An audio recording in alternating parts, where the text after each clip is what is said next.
Salut, c'est Laurent. Aujourd'hui, on a reçu une invitation du vignoble du Coteau des Artisans à Béthanie et qu'on va vous en faire profiter. Là, on y va à plusieurs. On va aller essayer leur nouvelle cuvée et découvrir un petit peu ce qu'ils nous font de beau là-bas. À tantôt.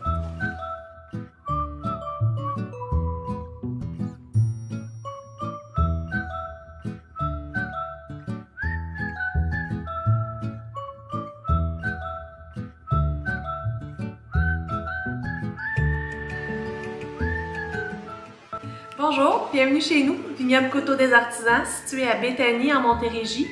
Moi, je suis Karine Lamoureux et mon conjoint, c'est Jocelyn Deslandes. On est tous les deux propriétaires.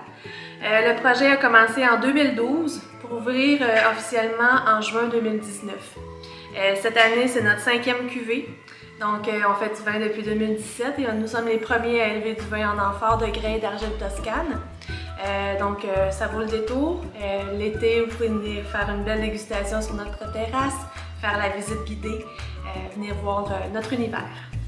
On a 9 vins différents, donc on a 4 vins élevés en cuve inox, on a 2 vins élevés en fût de chêne et 3 vins élevés en amphore. Le vin en amphore, en fait, ça désacidifie naturellement le vin. Ça va le clarifier, ça va faire exploser les goûts et les arômes. Ça désacidifie tout ça. Donc, c'est quelque chose qui va augmenter la qualité du vin. Puis, c'est super important parce que le vin québécois le mérite. D'avoir une belle réputation, on fait des très bons vins au Québec. Et ça contribue à augmenter la qualité et aussi le commentaire des clients. Et on a 2 sortes d'amphores, donc 2 matériaux différents. On a la terre cuite qui vient de l'Argel Toscane, donc qui vient d'Italie. Donc, c'est un amphore qui est fait en forme d'œuf.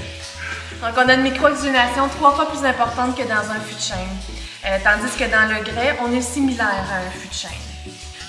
Dans les amphores de terre cuite, puisque ça désacidifie davantage, on va préconiser les vins rouges, où on peut faire un plus long élevage. Et les amphores de grès, on va faire notre amphore orange et notre amphore blanc, donc vin blanc et vin orange.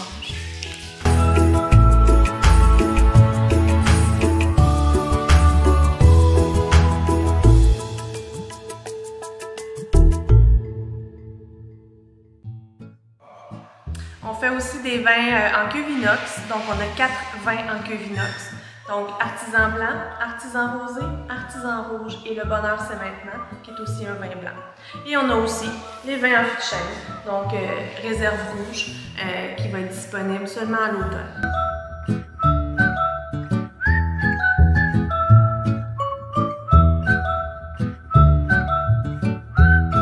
Donc, je vous invite à aller visiter une super belle boutique à Montréal, le Marché des saveurs du Québec. C'est dans le marché Jean Talon. Une belle équipe qui peut vous accueillir et parler de nos vins et plein d'autres produits du Québec. C'est un vignoble qui est magnifique, on l'a vu aujourd'hui là avec la visite. Le fait que Karine et Jocelyn ils travaillent en biodynamie, c'est extrêmement rare au Québec. Les amphores, extrêmement rares aussi, c'est même des pionniers, vraiment des précurseurs. C'était les premiers amphores qui sont apparus ici au Québec. On est plutôt habitué au fût de chêne généralement. Et puis, grâce à cette visite, grâce à leur hospitalité aussi, ils sont vraiment géniaux. N'hésitez pas à venir les voir. L'été, vous pouvez venir pour les vendanges aussi, bien sûr. Ils acceptent aussi des bénévoles. Ils nous ont parlé aussi de magnifiques soirées. On a vu quelques vidéos avec des concerts. Vraiment un site à venir voir. Des vins à goûter, disponibles bien sûr chez nous et aussi ici sur place à Béthanie au Coteau des Artisans. La gamme de blanc qu'on n'avait pas pu avoir l'année dernière, donc un vin blanc vieilli en amphore. On aura également le vin orange vieilli en amphore qui va être une grande première qu'on a réussi là à goûter directement à la sortie de l'amphore. C'est vraiment délicieux. Je vous garde la surprise au niveau des saveurs. Et la gamme de rouge sera bien sûr toujours disponible avec une petite nouveauté cette année aussi. Les surprises vont commencer à arriver au mois de mai, début juin. Les premiers vins pourront rentrer au marché des saveurs.